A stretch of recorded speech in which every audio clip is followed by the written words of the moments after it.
Hey, welcome back to another edition of Gen Sports Corner, back at you for Sunday, April 27th, 2025. NFL draft just transpired. Weekend is over, and the Eagles had a lot of action, a lot of draft picks. They definitely had some interesting ones, including the number one draft pick as well. And also, my Raiders ended up getting a very high level player with the number six pick in the draft. But before I get into it, make sure you like, subscribe to my channel on YouTube, Gen Music 856, and click the notification bell so you know every time I drop a new video. We're going to try to be a little more consistent over here moving forward. But with that being said, let's go ahead and talk about the Eagles draft pick. So starting out, we had quite a few. The first one being the 19th pick in the first round, and with that pick, we selected South Jersey's own Jihaad Campbell, 6'3", 235-pound linebacker out of the University of Alabama. He was playing at a high level there. He had a shoulder injury that he had to get fixed. He had a torn labrum he had to get fixed over the springtime, but even with that, he still did the combine drills, ran the 40-yard dash in 4.52 with an injured shoulder, showed great agility, good fluid hips and coverage, and you saw that show up on tape as well. And he's from the area. He grew up an Eagles fan. He went to high school at West Deptford, which is right around the corner from me. I went to Haddon Heights. He went to West Deptford, about a couple towns over. So he's from the area, and I think he's going to bring something special to this team. And the only reason he slipped down in that draft was because he had the shoulder labrum injury that he had to get fixed. But other than that, he probably would have been a top 15 pick. So you look at him and some of the things he was able to do production wise during his time there, and it doesn't really, his stats speak for themselves. So, in 35 games, he had 184 tackles, 15 and a half tackles for loss, 5.5 sacks, 2 interceptions, 3 fumble recoveries, and 2 forced fumbles. And this past year in 2024, he was first team All SEC. The SEC conference is not the NFL, but it's damn near like junior varsity to the NFL's varsity. And he led the Crimson Tide with 117 tackles and 11 and a half tackles for loss and 5 sacks in 2024. So that was really his time getting a chance to be a starter, and he killed it.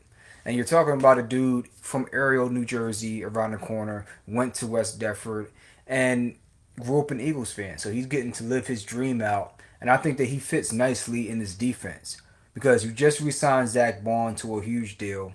You have Nakobe Dean, who, when healthy, is a high-level middle linebacker, and you were in a position really after winning the Super Bowl and having a pretty good squad despite the pieces that you lost to be able to sit back and choose the best player available and not necessarily have to reach for a player because you needed them.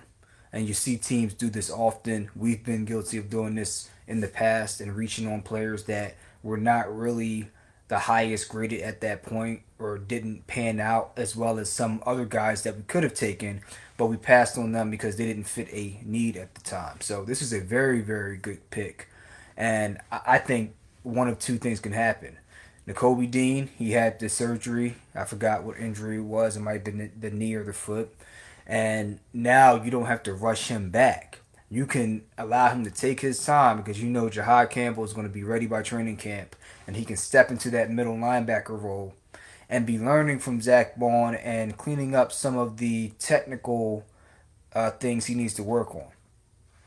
And then if Nakobe Dean is healthy, then Nakobe Dean can play middle linebacker, and Jahad Campbell can actually line up as an edge rusher because he actually did that as well. And he is a hybrid in the true sense of the word, not just somebody they throw that term out to because he rushed off the edge a couple of times and maybe had a sack or two in his career. No, he was recruited as an edge rusher, and they moved him to off-ball linebacker because they had too much depth, I would assume, on the outside at the edge rusher spot. And he learned how to play that. So that tells you that this guy is very smart.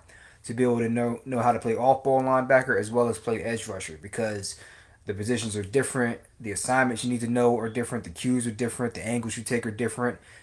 With off ball linebacker responsibilities, you have to know how to drop into coverage and be comfortable moving around, roaming around in space in zones. So it lets you know that this guy wearing the number 11 for that defense and having those responsibilities is very, very intelligent. So I'm very much looking forward to seeing how he progresses, because the physical measurables are off the chart. Now it's really about cleaning up the small details and polishing the edges, because in my opinion, he's still getting comfortable as an off-ball linebacker despite the very significant progress he's made. So you have him being coached up and then learning behind Zach Bond, who was also a converted edge rusher, who was converted to middle linebacker with the Eagles and then became what he is now. Who better to learn from? So I think he's in good hands over here in Philadelphia with this team and this veteran presence that we have at the middle linebacker spot, and then just the veteran leadership in the locker room in general on both sides of the ball. So great pickup. I'm really looking forward to seeing what he's able to do in the rookie mini camps and OTAs and whatnot. So first round pick, bang up job by Howie. May have been the steal of the first round. Don't really know besides the injury why he slipped down that far in the draft. So for them to only have to trade up one spot to get him, excellent job. And according to Howie, they tried to trade up to get him multiple times. So they did not foresee him being there at pick 31. It just happened to play out that way, and they capitalized. So great job on that first pick. Let me know what you guys think of the pick. You have it as an A, B, a C, a D, or a flat out failure. I say the pick is an A. I think it's a great pick, and I'm really looking forward to seeing what he's able to do. And then the next pick in the draft, they went ahead and found a replacement for C.J. Gardner-Johnson and Andrew Makuba from the University of Texas.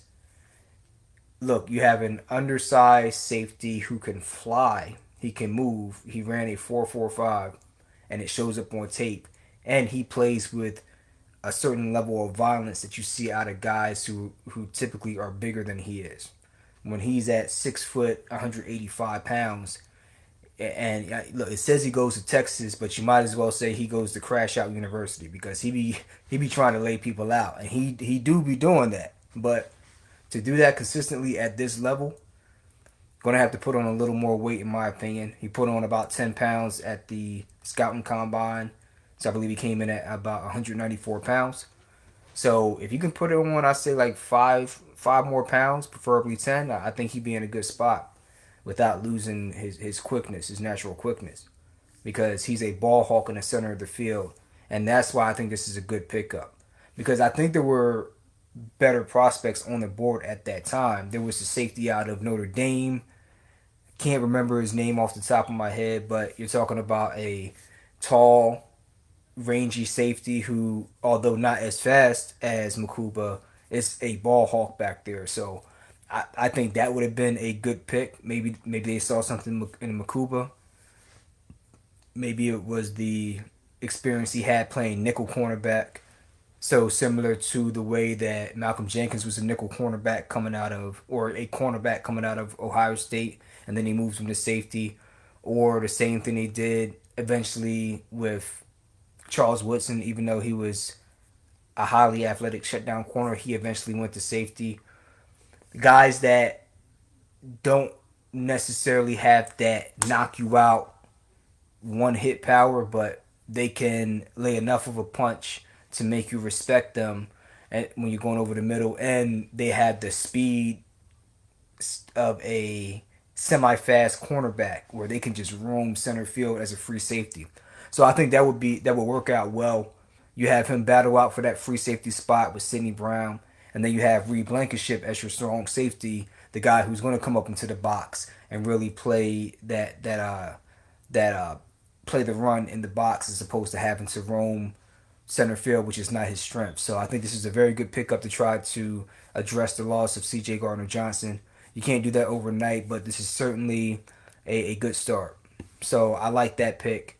And then the third round, he traded out of the third round. And then I think day three is where it gets more interesting because the ninth pick of the fourth round, they traded down, and that's one of the picks they got. I would have supposed. Ty Robinson, 6'5", 288-pound defensive tackle out of the University of Nebraska. He was ranked 87th. This is according to ESPN. So I think they got very good value for him at the spot that they got him at. And I think very truthfully and to the point, he is an athletic specimen. He ran the fastest 40 time of any defensive tackle for sure at the scouting combine at 4.83 seconds in the 40. And I think he did good in the, I think it's a 10-yard split as well. And that's a common theme with many of the players that the Eagles got. That 10-yard split time for a lot of these players on fire. And that really tells you, it gives you insight to how explosive the player is, even more so than a 40-yard dash time. Because how quickly you can get to top speed within 10 yards or even 20 yards is going to tell me how effective of a football player you're going to be on most downs. Because if you take out the long pass plays or the long runs, most of the plays and the action takes place within 10 to 30 yards, whether you're running vertically or horizontally. So if you have quick bursts within the first 10 to 20 yards, you're going to be highly competitive at this level no matter who you are. So you have this guy with these athletic tools, but he has to polish his game. So develop some more pass rush moves. Play with his leverage a little bit more. So I think when I was looking at some of his film, he plays straight up at times. You just can't get away with that. And that's something that you notice with some of these guys in the later rounds.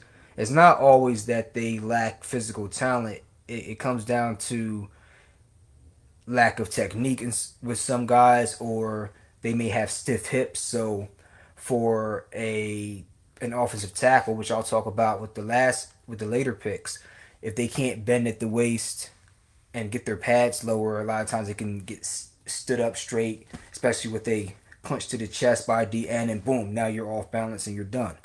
Same thing in the run game. If they get their pad level lower than you, they're going to win at the point of attack every time. That's just the way it goes. As a cornerback, if you have stiff hips, when it comes time to turn with a receiver, when they make a sharp cut, you're going to be too stiff to make that turn. And if they make another one, then if your hips are stiff, you're going to be making another turn you can't really make. And that's how you see guys sometimes spinning in circles because they're trying to overcompensate for having stiff hips. So these little things that pop up on film is why some of these guys slip down to the third, fourth, fifth round and beyond. But with this guy here, I think that he's so athletic. If you are able to coach him up, and this is what having a veteran team is good for. You have players in place and coaches in place that help make those players good, to bring these guys in that may be a project that may flounder on an inexperienced team, and put them in a position where they can flourish under good guidance with a good team. So maybe he can become a good rotational player, if not a starter at some point. So I really like that pick, especially in the fourth round. I think it's great value. If you picked him in the third round, that I don't think that's great value per se. But picking him early in the fourth round, I think that's really good value. So really good pick there. I give that a solid, I'd say a B for that pick. A guy with a lot of upside. And then in the fifth round, seventh pick, in the fifth round, you have Mac McWilliams, 5'10", cornerback out of UCF, weighing 191 pounds. Ran a 4.41 in the 40. Definitely got the speed to run with most guys. I think this is a good project pick. It's a good depth pick, a guy you bring onto the roster to add value in competition, and then you see how he pans out. So I like that pick. I think it's a solid pick. Give it like a C. And then our next pick in the fifth round was Smile Mondone Jr. out of Georgia, another Bulldog linebacker, off-ball linebacker, guy who's very, very fast, but he slipped down in the draft because he's a small, undersized linebacker. He's at 6'2", 224 pounds. And you can see that in the games. He's not going to come down and really just knock a blocker into the backfield and disrupt a run play, for example. But what he is going to do is be able to close distance very, very quickly. So on screen passes, or if he has to run with a tight end up the field, that's who you want. So you bring in a guy that can come in and learn, and you can see what how it pans out. I think it's some of these picks in the fifth round are. I think they were taking flyers on some of these players like McMillan and this linebacker here out of Georgia. But then when you get further into the draft, there were some interesting picks here to me. So at pick number 32 in the fifth round, they got Drew Kendall, center out of Boston College. This one a solid pick. I think he can grow to be a solid rotational center and possibly work himself into a starting role down the road if he develops that way. But I think this is a very good depth pick. You have a guy that's 6'4", 308 pounds. I believe it might have been his father played in the NFL. And you can see it in the way he plays. He's no nonsense. He gets straight to the point. He's where he's supposed to be when it's a zone run scheme. He gets out to the linebackers and does combo blocks pretty well. You just need him to try to enhance the skills that he's got. That's where it's at. But right now, I see him as a good, solid rotational player, a good, solid C plus pick. I like the move. And then in the sixth round, you get Kyle McCord with the fifth pick in the sixth round out of Syracuse, a roundaway dude, quarterback, 6'3", 218 pounds. And I think that it's again, you're taking a flyer on him. He had 4,779 yards in the one season he had at Syracuse. So you don't you got some type of a sense for who he is, but despite some of the highlights he put up, I think the things you need to really watch out for him is can he go through his reads? He tends to get locked on to his first option at times, and you can't do that at the NFL. It just the game's too fast, guys are too smart. But in general, he makes his reads pretty well. When he does recognize what the defense is, he will make his reads and be confident in them and get the ball out quickly, especially on the run pass options. But when you start seeing some of these exotic coverages and guys are closing the windows faster, there aren't really even windows to throw into all the time. That's where he's going to have to work. But you bring him around guys like Jalen Hurts, and you bring him into that room with the quarterback coaches and have him learn that, and knowing that he doesn't have to be the guy and come in and produce. And that's what you do. You get these guys in the third, fourth, fifth round. You bring them in and develop them, and then from time to time you get a gem, especially if they don't have to come in and be the guy immediately. So, solid pick. I think that was I give that pick like a C minus. We'll see where it pans out. I think there were better people on the board, but that's what he wanted to add. So there you have it. And then second pick in the sixth round at pick number 15. This is the second out of four sixth-round picks. Mr. Miles Hinton, offensive tackle out of University of Michigan. 6'7", 323 pounds. Now, this is one of the next two picks that really intrigued me because he is raw in terms of his technique, but he was good enough to be able to be an impact player on that offensive line, and they felt it in the brief instances when he was out, and the commentator actually mentioned that on one of the highlight clips that I was looking at. And he's able to really get out and pull and as a blocker, and that's what I really liked about him. So in my opinion, I think that Lane Johnson is a very good person for him to kind of learn under. Lane Johnson, take him under his wing and try to teach him. You know what I'm saying? He has a lot of potential, but you have to work on his hips so he doesn't in pass rush sets, in the same sense as you don't want to stand up too straight. Also, you don't want to bend at the hips too early in your pass set, because then, especially if you have a speed rusher, you're crouched down in position to try to take on a power rush. Meanwhile, he's going around you. You have to time. You have to have enough confidence in your feet and your feet be quick enough to wait for this defender to commit to what they're going to do and then be able to react in quick enough time with the right decision to be able to stonewall that rusher. You have to wait to see if it's going to be a power move or if it's going to be a swim or if it's going to be a rip or if it's going to be a bull rush and spin. Like you have to make the defender commit while keeping yourself structurally sound. Keep your base solid. Don't be off balance. These are the things that he needs to work on. But I think that he's a project worth taking, especially in the 6th round. So very, very good quality pick. I give that a B minus. I really like that pick. And then next pick, University of Texas. They go back to Texas and they get big Cam Williams, 6'6", 317. And again, another developmental tackle, but he has very, very long arms. I think he has an 85-inch wingspan, which would equate to, so 72 would be 6 feet, so 84 would be 7 feet. So he has a 7'1" wingspan. So he's able to get his arms out and really put hands on the defender. So even though he's not polished in terms of his technique, he can get away with some things because he just has long arms. And if you have somebody again like Lane Johnson to come in and really teach him how to use his skills and get his balance right and teach him the techniques, he can be another person that you have to potentially step in for Lane Johnson when he retires. So very, very good pickup. And I think that this guy is somebody that Jeff Stoutland, along with Miles Hinton, is really going to work on. And I think he can. We'll see what comes out of them in terms of their potential, but I think there's a lot to be had there with both of these guys. But Cam Williams, I'm very, very intrigued with him.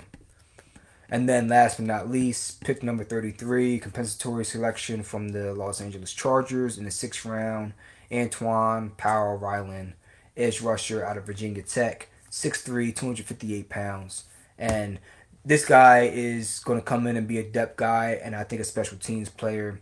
He can definitely get off the edge, has he has a good ability to get off his blocks at the top of his rush, and he's able to time the snap pretty well. Has a pretty solid rip move, and he can bend inside as a speed rusher, which is critical when you're undersized. But again, you're undersized, and I think he had short arms from what I was reading, so he's going to have to really work on that technique and learn how to use his speed and his frame to his advantage.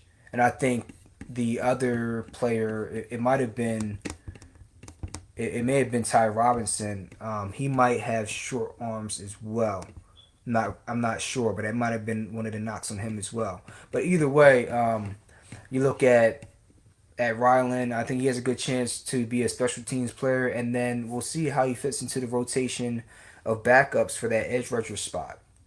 But he's certainly gonna have to use the OTAs and rookie training camp to be able to really get himself as prepared as he can, get in the playbook, tighten up on some of the technical things he needs to clean up, and see if he can make this squad, make the final 53, or at the very least make the practice squad. So that was the NFL draft for the Eagles. I give them a solid B plus. I think it was a very solid draft.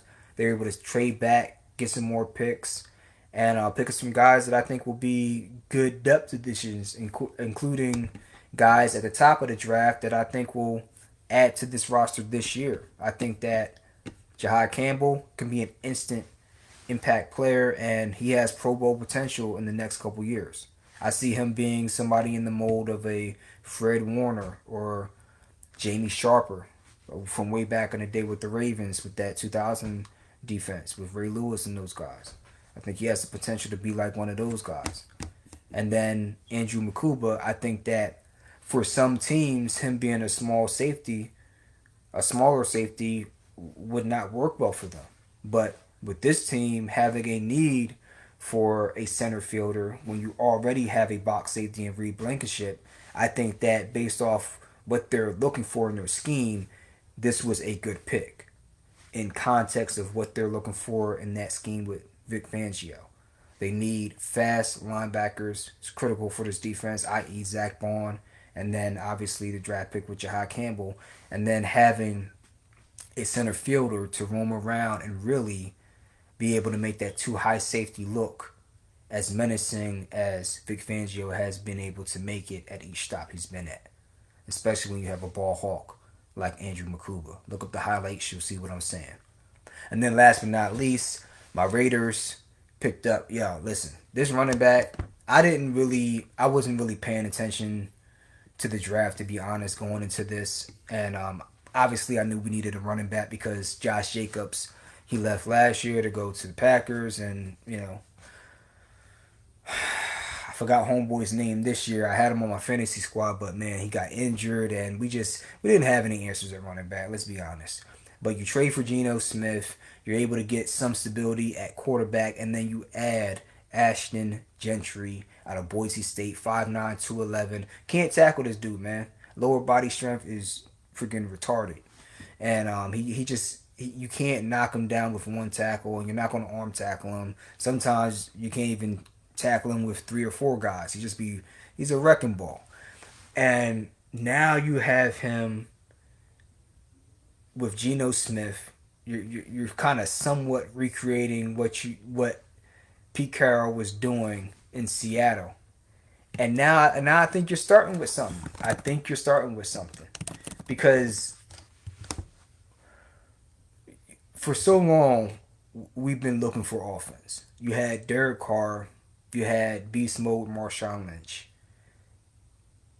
I'm trying to remember who was the wide receiver at the time, but I think Darren Waller was just coming alive at that time. But either way, 2016, Derek Carr, before the broken leg, we were on track to have a chance to compete for the Super Bowl, man. We were right there. And then he gets hurt, and our offense was never the same. Our offensive line, which was one of the top five in football, hell, I would have even put us neck and neck with the Cowboys at that time with that offensive line and whatnot they had. And I think they had Zeke Elliott at that time. The Raiders' offensive line was the reason why we were able to do so much without having superstar talent on the outside. And now we're finally getting back to the point that we're able to add some pieces that you can be confident in, man. Like, look, I love Gardner Minshew, but like, you're not confident week to week that he's going to be the guy to take you to the playoffs at the end of the season and get you to the promised land. Like, even competing in the playoffs, if you get there as a wild card team, I don't know how it's going to work. But you bring Pete Carroll in. I liked Antonio Gibson. I really did. I really did. I think he did not get a fair shake, but he's gone now, and you bring in Pete Carroll, and now you start seeing slowly but surely him piecing together a situation that is very similar to the one that he put together in Seattle, bringing Geno Smith over, drafting Gentry, who would be like your equivalent of beast mode. If you see his highlights, you know what time he's on, man. Like, don't play. So you're starting to slowly piece together the foundation for what can be a good offense. Now we have to shore up that offensive line and get that right, and then I think we can start talking. But that's my take on the NFL draft. I think that the Raiders, they went out, they got their running back, and I thought we just filled in around that. We just filled in around that. You get a wide receiver from TCU and Jack Beck. I think that's a solid pickup. Um, I like that he don't really drop the ball. He makes contested catches. 6'1", 214. He's able to break tackles after the catch, and he can bust up zones. So I think that's a good target. Now that you get the Geno Smith, um, and then you go ahead in the third round, you get a cornerback out of Iowa State. You get Darian Porter, 6'3", 195. Excellent special teams player. Third fastest 40-yard dash at 4.3. I mean, he's flying. He's blazing. and he's able to read quarterbacks well. He can track the ball well in zone coverage, and he's able to high point the ball, which is not an easy trait to have. So, 50-50 passes down the field, this is the guy you want.